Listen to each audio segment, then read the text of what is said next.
Theo observed the hot and humid conditions of the central region and noted that it took him 5 days to reach the area, indicating its vastness. He pondered on where to find Yona in such an expansive coastal area.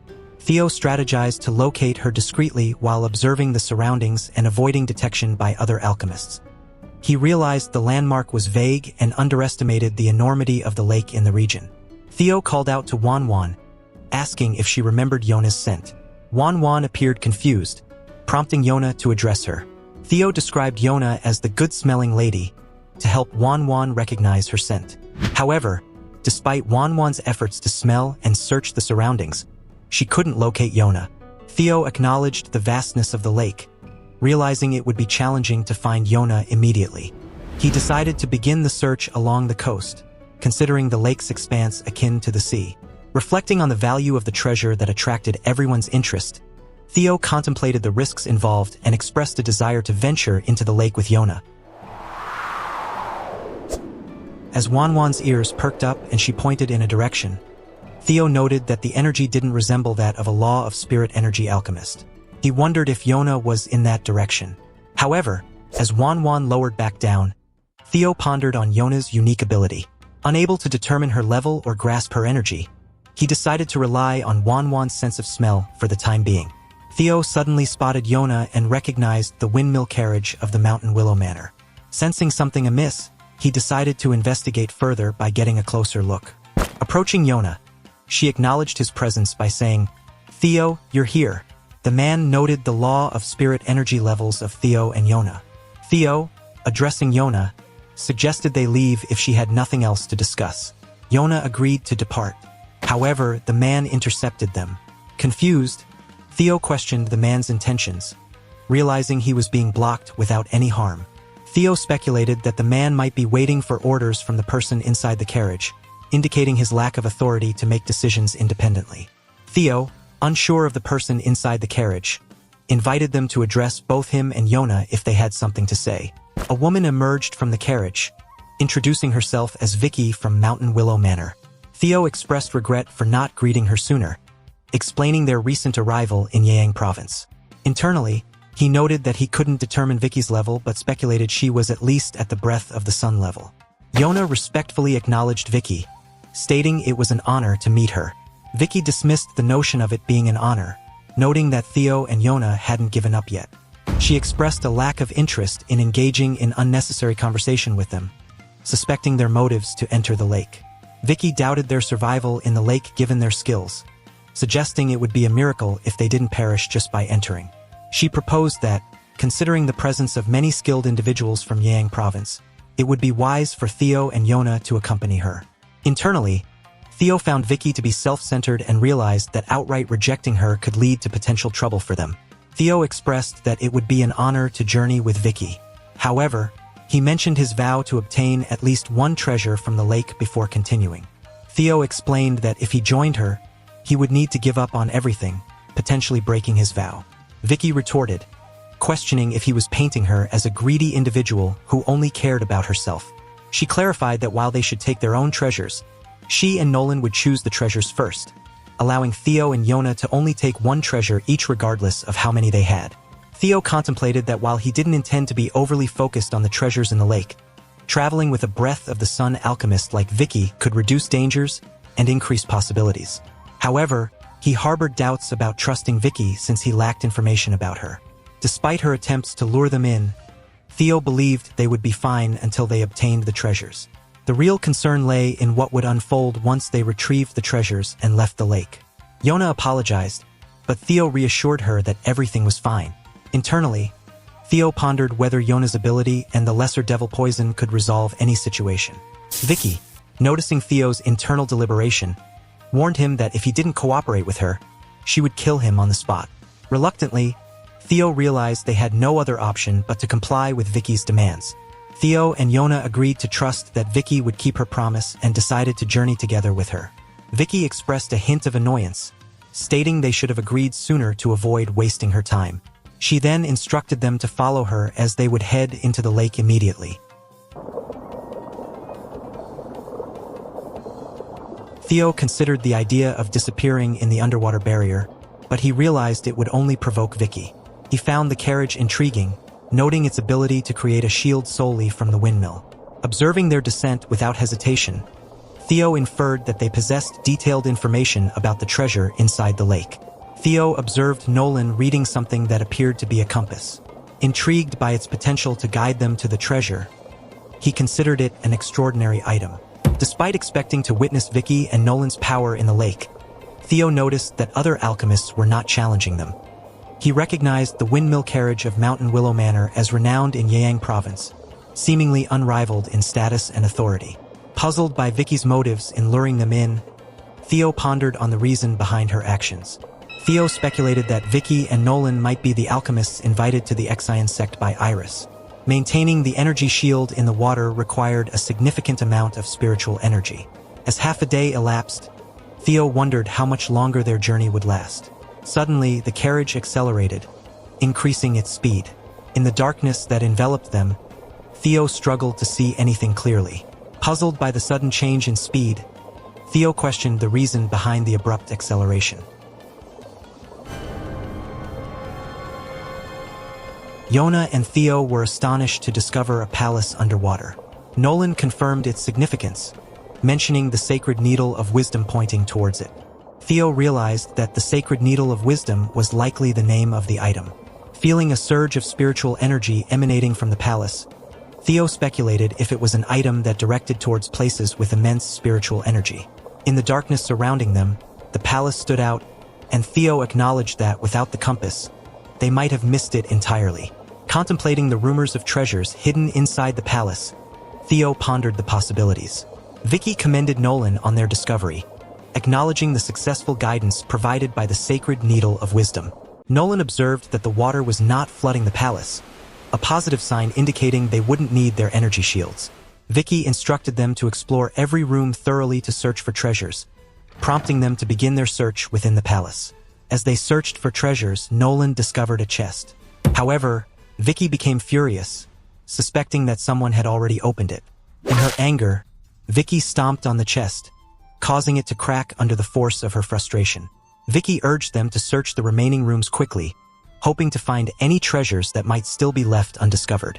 Theo reflected on his expectations upon reaching the law of spirit energy level, only to encounter challenging situations and individuals he perceived as criminals. Feeling the need to escape Vicky's control, Theo pondered his options. However, with the obstacle of the windmill carriage impeding his escape, Theo felt trapped and powerless, devising a plan to free himself from Vicky's influence. Vicky demanded a more thorough search from them, indicating her dissatisfaction. Theo lamented his lack of knowledge about Vicky's abilities, feeling helpless in finding a way out of their predicament. Furthermore, if the treasure was indeed discovered in the pavilion, it could complicate their situation further. Despite their efforts, all the chests they found turned out to be empty. This discovery enraged Vicky, intensifying the frustration and tension within the group, as they faced the disappointment of their search, yielding no tangible results.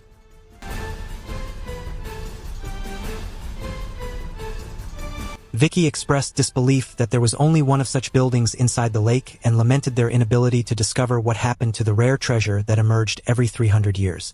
Urging them to use the sacred needle of wisdom, she emphasized the need to search for another building before time ran out. Nolan agreed with Vicky's decision. Theo reflected on how they had discovered the pavilion and noted its smaller size compared to the previous one, with no chests found inside. Despite this, Theo couldn't rule out the presence of hidden treasures within the pavilion.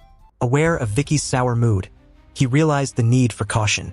Concerned about Vicky's potential reactions to finding treasure, Theo anticipated that she might make excuses to withhold it or resort to drastic measures. With no encounters with other alchemists on their journey, Theo acknowledged that if Vicky deemed them useless, their safety could be at risk.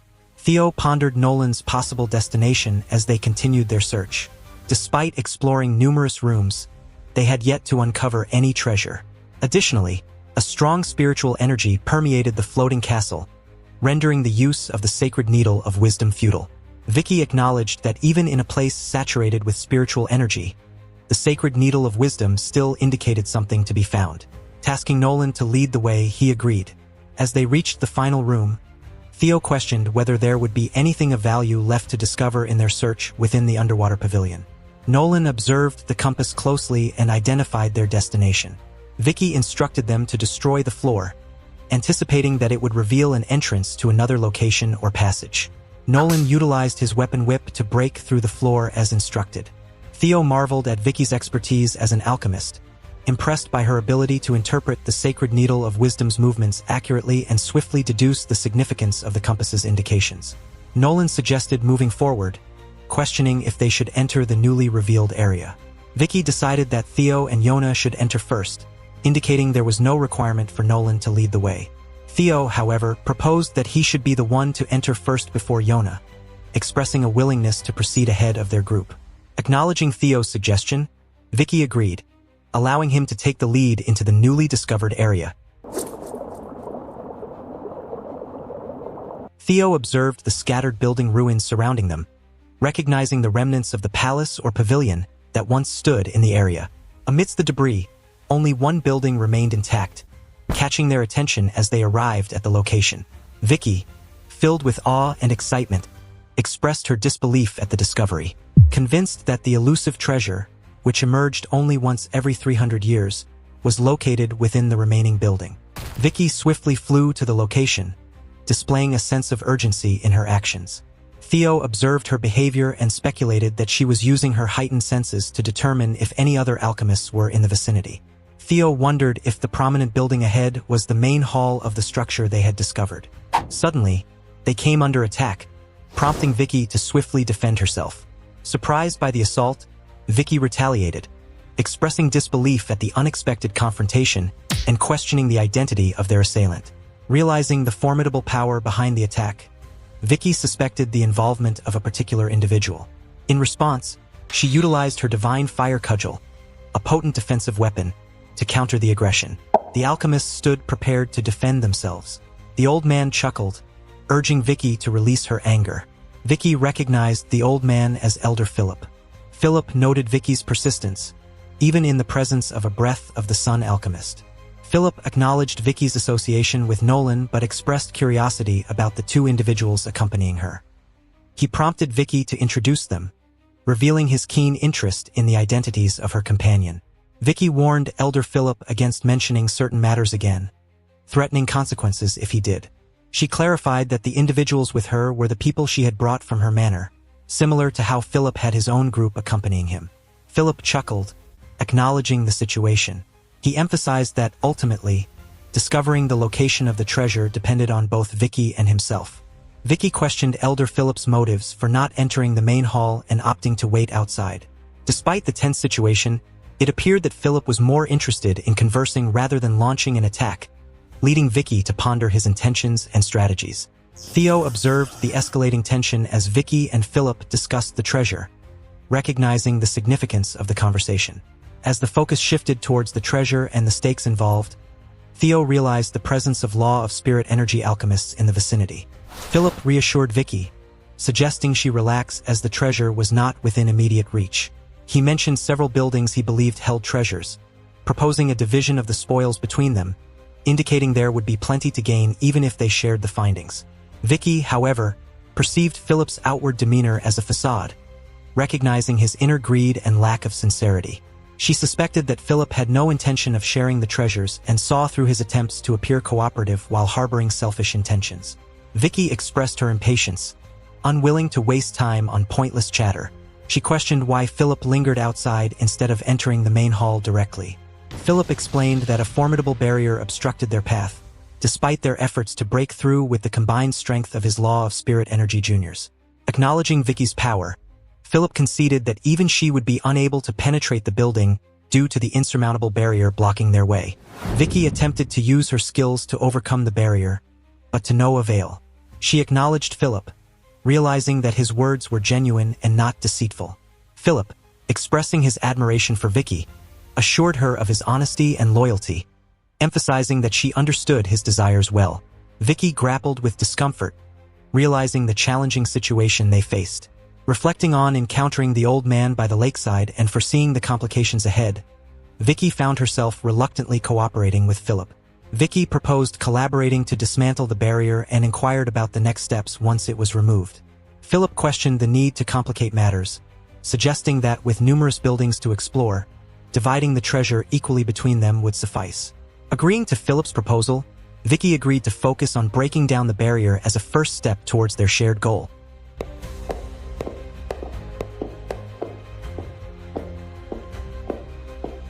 Inside the pavilion, Philip and Vicky marveled at the numerous statues, censers, chests, and more. Philip pointed out the array of items, noting there was much to explore. Vicky remembered 10 alchemists banding together, yet only managing to create a crack in the shield protecting the pavilion. She emphasized that with such strong protection, there must be a wealth of treasures hidden within. Vicky felt frustrated, her efforts proving futile twice now. She couldn't help but think about how she could freely explore if not for the old man's interference.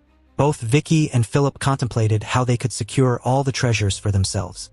Philip realized that their skills were evenly matched, understanding that risking his life might be necessary. Despite the risks, he also considered that Iris had hired him and that he could only claim one treasure, so he decided not to hurry into any decisions. Philip suggested searching the pavilion extensively and gathering all potential treasures. They would then examine the treasures carefully and divide them fairly. Vicky agreed, acknowledging the plan to search thoroughly first. Theo observed the multitude of items gathered, realizing that even if half of them turned out to be treasures, each person could likely claim 2 or 3 items. However, Theo hesitated, unsure if he could defeat even one of the alchemists, Vicky and Philip. Theo noticed the chest that had the power to turn someone into stone, seeing it for the first time in real life. Remembering Charles's warning, he recalled the urgency in Charles's voice, emphasizing the importance of never opening the chest that could turn someone into stone. Theo's mind raced with thoughts, recognizing the chest the elder had spoken of. He realized the grave consequences of opening it hastily. Philip noted that all the useful items had been collected and suggested they explore what was inside the gathered treasures. He proposed evaluating the treasures before deciding how to distribute them. Vicky agreed, instructing them to examine the items together and determine what qualified as treasure. Theo agreed to the plan, feeling a sense of unease in his mind. He decided to start with the furthest item possible to alleviate his uncertainty. Philip recognized the abominable stone among the treasures, expressing his excitement. Meanwhile, Theo recalled hearing about its powers, how it could absorb a significant amount of spiritual energy when used in crafting and enhancing Dharma tools, making them incredibly strong. Philip was determined to secure the abominable stone at all costs, noting that they had identified the valuable chests and now needed to move on to the next step. The man pointed out a locked chest, indicating that they would need to infuse it with spiritual energy to open it. Philip, intrigued by the locked chest, speculated that a valuable item might be hidden inside. Vicky agreed, urging them to quickly infuse it with energy and open it, expressing her excitement for what they might find. Theo pondered the reason behind the locked chest, suspecting it was to contain something dangerous rather than something valuable. He noted that previous valuable chests were not sealed in the same manner. Vicky observed as the chest began to open, expressing surprise. Philip, hearing the rattling sound, deduced that it signaled a significant release of energy. Vicky exclaimed that the chest had opened, but suddenly, an elementary spirit emerged from it. Philip, taken aback, questioned if it was the spirit of a high-level alchemist. Vicky confirmed his suspicion, noting that the spirit indeed resembled that of an elementary spirit. Philip warned to be cautious to prevent the elementary spirit from possessing a body. The alchemist expressed discomfort, questioning the unsettling laughter that seemed to affect their soul deeply. Theo speculated that such laughter could have driven Charles to insanity. Theo speculated that the elementary spirit was attempting to possess a body, considering that Charles might have witnessed the people he arrived with being taken over. Overwhelmed with fear that his body might also be taken, Charles tragically took his own life. Theo pondered if the chant of black ice could block the elementary spirit, convincing himself that it should be effective in doing so. The alchemist asked Philip how they could get rid of the elementary spirit. Philip, feeling troubled, realized there were no effective tools, talismans, or techniques to subdue a spirit. He concluded that currently, there was no way to block the elementary spirit. Theo, frustrated by the lack of solutions, noted that even the elder didn't have a method. He suggested bringing the stone chest, as it had managed to lock the elementary spirit, indicating it could be useful. An evil spirit possessed an alchemist and taunted them, deeming them weak in the law of spirit energy. The spirit expressed gratitude for opening the chest and threatened to kill them as a reward. Philip realized that the breath of the sun alchemists would be unable to combat the elementary spirit. Vicky considered that the possessed body was governed by the law of spirit energy, suggesting they might have a chance against it. However, she also acknowledged that harming it would only drive the spirit to seek other bodies, so leaving it be might be the wiser choice. Both Vicky and Philip shared concerns about the safety of all the treasures amidst the chaos.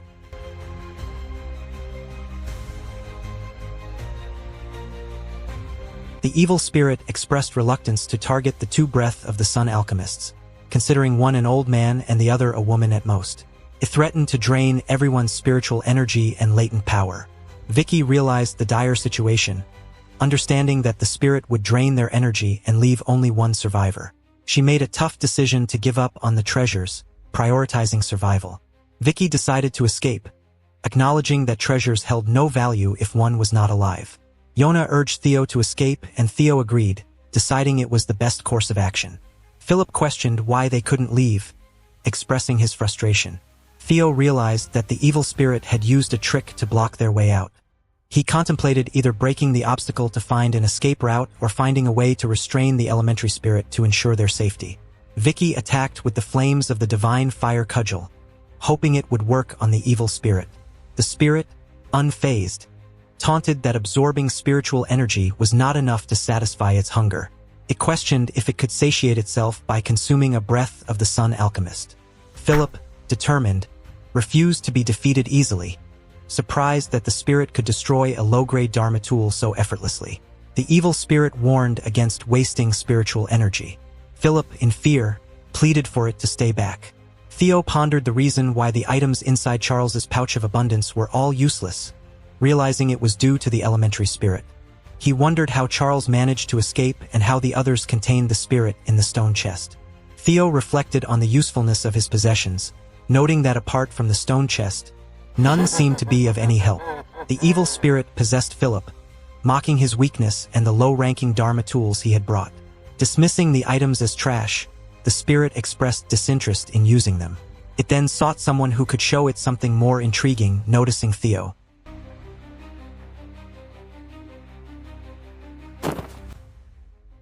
Vicky, kneeling before the spirit, introduced herself as Vicky of the Mountain Willow Manor from Yang Province.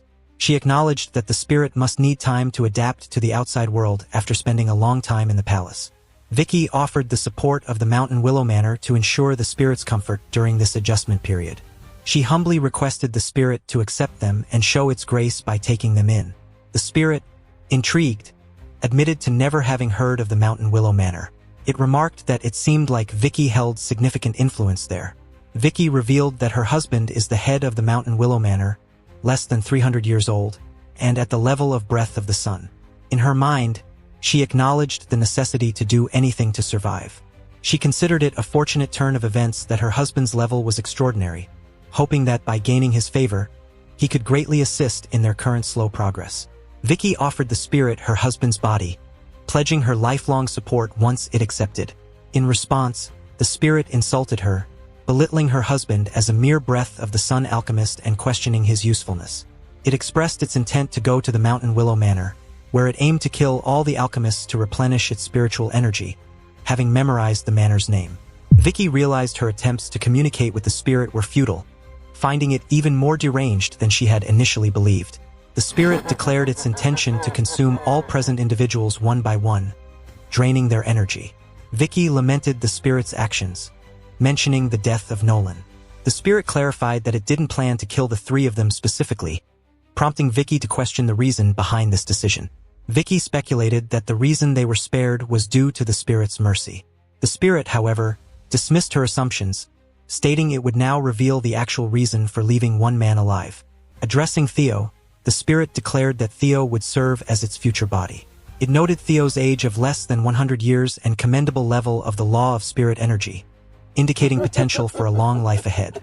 The spirit expressed its intention to take over Theo's body, granting immortality and considering it an honor for Theo's seemingly insignificant existence. Theo found the situation absurd but saw it as a potential opportunity. He contemplated opening the stone chest when the spirit attempted to take over his body.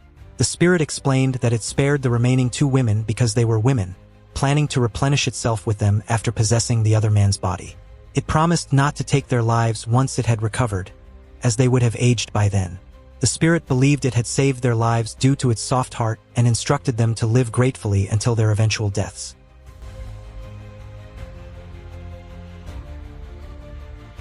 Theo, observing the spirit's enlarged form, wondered if it would fit into the stone chest. With no other option, he decided to try regardless. Theo utilized his flash step technique to evade the spirit's advances, then grabbed the stone chest and attempted to open it to the spirit.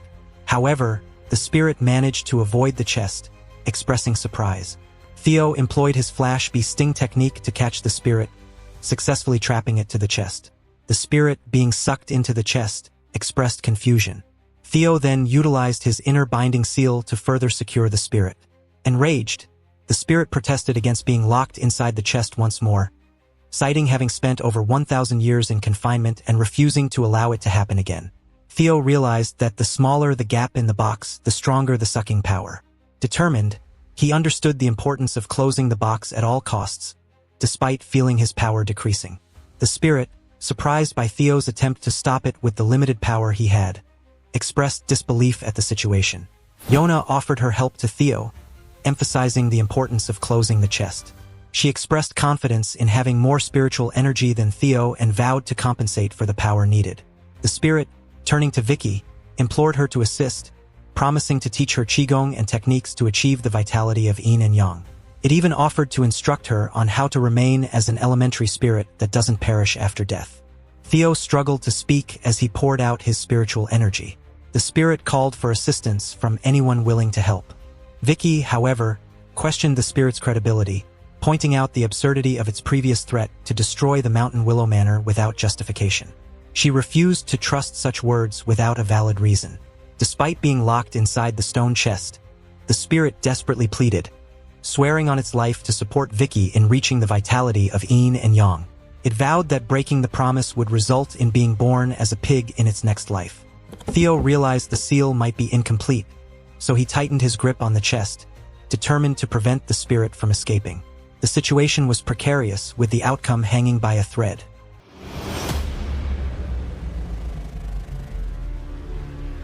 Vicky reflected on the intense and dangerous situation, noting it as her first time facing such a terrible incident. She decided to honor Nolan by wrapping him in silk and taking him with them. Vicky planned to hold a funeral for Nolan once they returned from the challenging ordeal. Vicky, acknowledging that she would have died if Theo hadn't used the stone chest to lock the elementary spirit, expressed gratitude for his action.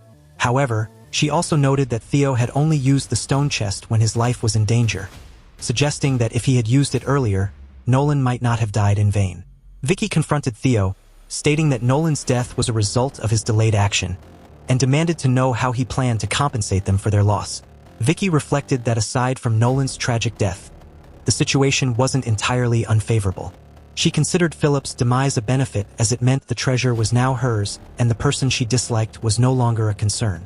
Theo questioned Vicky about her intentions, while internally feeling that she was shameless considering he had saved her life. Vicky informed Theo that his misdeeds outweighed any positive actions, leading her to deny him any treasure. She emphasized that he wouldn't be allowed to take even a spirit stone with him. Despite not intending to give him anything from the start, Vicky stood firm in her decision.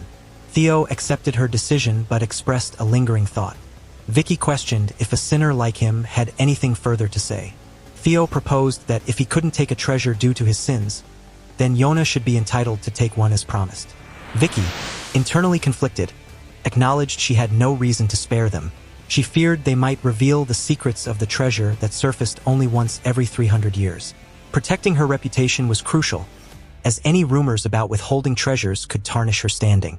Stepping into a position of power with her formidable skills, Vicky declared, "Dead men tell no tales,"